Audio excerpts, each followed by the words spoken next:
మాజీ ముఖ్యమంత్రి కేసీఆర్ గారు మాట్లాడినటువంటి మాటలు కూడా మీరు చూస్తా ఉన్నారు సోషల్ మీడియాలో. సో ఇటువంటి పరిస్థితులలో 28,000 అక్రమ కట్టడాలే అని నేను చెప్తాను. హైదరాబాద్లో వర్షం నీళ్ళని తీసుకుపోయేటువంటి నాలాల మీద, స్టామ్ వాటర్ డ్రైన్స్ మీద 28,000 అక్రమ కట్టడాలని మెర్సీలెస్ గా ఒకటి మాత్రం చేస్తున్నాం. ప్రతి సర్కిల్ కు ఒక ఫ్లయింగ్ స్పాట్ పెట్టమని ఇప్పుడు చాలా సీరియస్ ఆదేశాలు ఇవ్వడం జరిగింది. హైదరాబాద్ లో అక్రమ కట్టడం కడితే నిర్దాక్షిణ్యంగా కూల్చివేస్తాం. ఇక నుంచి అక్రమ కట్టడాలు ఎట్టి పరిస్థితుల్లో హైదరాబాద్ లో అనుమతించబడాయి. నంబర్ 1. కట్టదలుచుకున్న కూడా నేను హెచ్చరిక చేస్తా ఉన్నా, కట్టి మీ ఆస్తి చెడగొట్టుకోకండి, డబ్బులు పాడు చేసుకోకండి. దయచేసి నిర్దాక్షిణ్యంగా ప్రభుత్వం కూల్చివేస్తుంది ఒకటి, లేకపోతే ఇటువంటి సిచ్యువేషన్ వస్తుంది.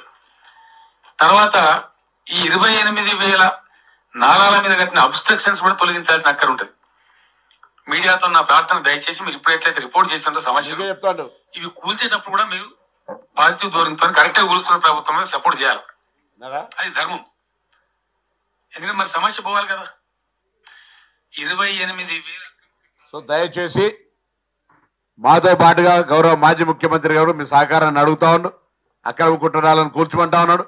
దయచేసి మీరు అంతా సహకరించండి. ఈ మాట వాళ్ళ కొడుకు వినొస్తుందో లేదో, అల్లునికి వినొస్తుందో లేదో, హైదరాబాద్లో కొంతమంది శాసనసభ్యులకు వినొస్తుందో లేదో, కానీ దయచేసి వారి మాటగా మేము ప్రభుత్వంలో మాటలకే పరిమితం కాదు, అమలు చేసి చూపెట్టే సందర్భంలో సహకరించామని. అసలు మా ఇల్లు ఏమవుతుంది అనేటువంటి ఒక ఆందోళనలో ఉన్నారు. ఆ బాధ అనుభవించే వాడికి తెలిస్తే తప్ప రేవంత్ రెడ్డికి తెలవట్లేదు. రేవంత్ రెడ్డి ఒక చిన్న లాజిక్ మిస్ అవుతుంది. పేదలకు, మధ్యతరగతి ప్రజలకు మేలు చేస్తే వాళ్ళు దీవెనలు ఇస్తారు, కానీ ఆ పేదల మధ్యతరగతి ప్రజల ఉసురు తీస్తే వాళ్ళు శాపనార్థాలు పెట్టారనేటువంటి లాజిక్ ఆయన మిస్ అవుతా ఉన్నాడు. చెయ్యి, నువ్వు మంచి పని చెయ్యి, ప్రజలకు పని, దేవుడు నీకు అవకాశం ఇచ్చాడు. ఈ కూలగొట్టుడేంది? ఈయనకు ఈ రేవంత్ రెడ్డిది గత కొంతకాలంగా చూస్తే కూల్చడం తప్ప కట్టడం తెలవదా ఈ మూర్ఖుడికి అనిపిస్తూ ఉంది. అన్నీ కూల్చుడే, ఎక్కడ పోయినా కేసులు, కూల్చుడు, అక్రమాలు తప్ప ఒక పేదలకు పనికి వచ్చే పని, ప్రజలకు పనికి వచ్చే పని ఆయన ఎక్కడ కూడా చేయట్లేదు. నేను ఐ వుడ్ లైక్ టు, మా మిత్రుడు ఇందాక ఒక ఎన్ఆర్ఐ లండన్ నుంచి, యూకే నుంచి వచ్చిన నాయుడు గారు మాట్లాడారు. రాహుల్ గాంధీ గారిని కూడా నేను అడుగుతా ఉన్నా, బుల్డోజర్ రాజ్ అని చెప్పి ఆడ పోయి ప్రచారం చేస్తున్నాడు. హర్యానాలో ఎన్నికలు జరిగేటువంటి చోట్ల బుల్డోజర్ రాజ్ నహీ చలేగా అంటుండు. फिर क्या हो रहा तेलंगाना में आज बुलडोजर का राज चल रहा है. राहुल गांधी जी ने क्या करना है?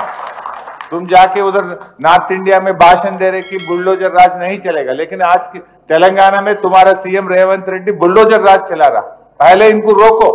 वहां भाषण देने से पहले तुम्हारा सरकार में, तो आपकी कांग्रेस सरकार में, जहां पर आज गरीब लोगों का मकाना गिरा रहे, यहाँ आके बुलडोजर को रोको. तुम यहाँ रोकने के बाद वहां बात करना, नहीं तो कोई आपको, आपका बात को कोई मानने वाले नहीं रहते.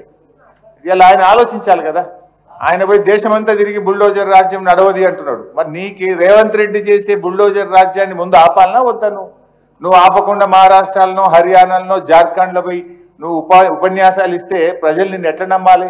ఏ విధంగా నమ్ముతారు?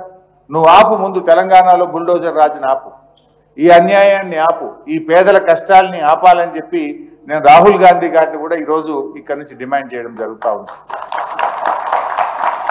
నిజంగా మీరు మాట్లాడారు, పాపం ఒక సోదరిమణి ఇందాక మాట్లాడుతూ ఇంకా 2035 వరకు మేము ఈఎంఐ కట్టాలి అన్నారు.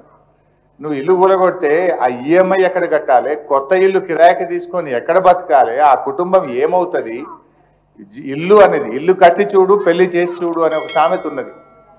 జీవితంలో ఒకేసారి ఇల్లు కడతారు, ఒకేసారి పెళ్లి చేసుకుంటారు.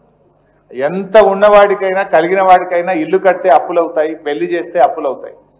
అలా ఎన్నో అప్పులు తెచ్చి రూపాయి రూపాయి జమ చేసి చెమటోడ్చి కష్టపడి ఎంతో మంది ఇల్లు కట్టుకుంటే నువ్వు రాత్రి కూలగొట్టి ఆ కుటుంబాలు ఏమవుతాయి? పాపం ఇందాక ఒక సోదరిమణి అనితాబాయి, మిలిటరీ అంటే మాకు తెలుసు, పాపం వాళ్ళు ఎక్కడో దేశ సరిహద్దుల్లో పనిచేసి వాళ్ళకు వచ్చే జీతం తప్ప ₹1 రాదు.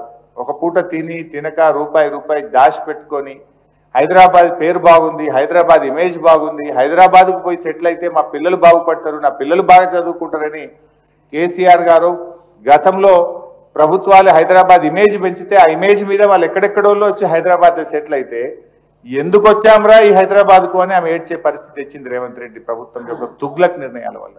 ఈయన పిచ్చి పనుల వల్ల ఎందుకు వచ్చామురా హైదరాబాద్ కని విధంగా ఇవాళ ఈయన వ్యవహరిస్తే హైదరాబాద్ ఇమేజ్ దెబ్బతింటుంది. హైదరాబాద్ ప్రతిష్ట మసకబారే విధంగా ఈయన ఈరోజు పనిచేస్తున్నటువంటి పరిస్థితి ఉంది. పాపం ఆవిడ ఎల్ఐసి లోన్ తీసుకున్నామని నేనే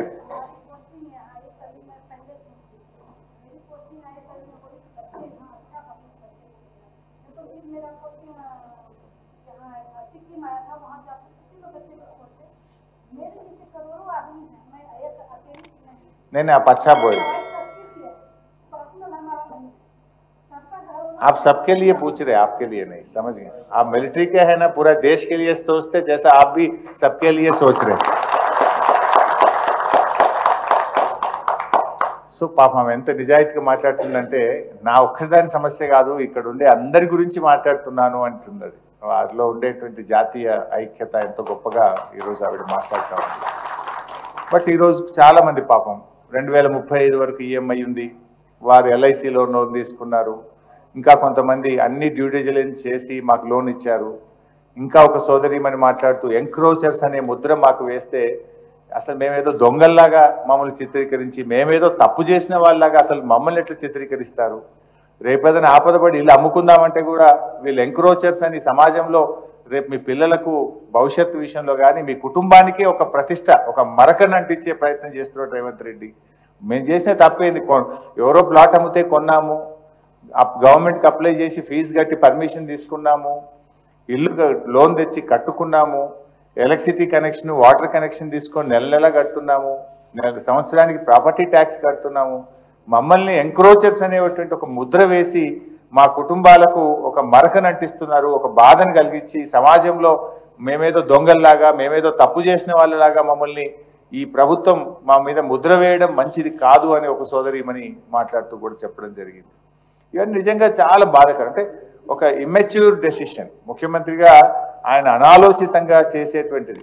ఇప్పుడు ముందేమో నాలాలో ఉన్న వాళ్ళని కూలగొడతాం, తర్వాత బఫర్ వాళ్ళ దగ్గరకు వస్తాం అంటే ఒక తలా తోకలేని విధంగా చేస్తా ఉన్నాడు. నిజంగా నువ్వు డెవలప్ చేయదలుచుకుంటే చెయ్యి, కానీ ఈ పేదలు ఉసురు పోసుకొని చేయాల్సిన అవసరం లేదు, బఫర్లోకి పోవాల్సిన అవసరం లేదు. నువ్వు చెరువు వితిన్ దాంట్లో చేసే ప్రయత్నం చేయి. ఐ డిమాండ్ రేవంత్ రెడ్డి, దయచేసి మీరు అఖిలపక్షం పిలవండి, అన్ని రాజకీయ పార్టీలను పిలిచి మాట్లాడిన తర్వాతనే మూసీ మీద ముందుకు పోవాలని చెప్పి నేను రేవంత్ రెడ్డి గారి ప్రభుత్వాన్ని డిమాండ్ చేస్తా ఉన్నా.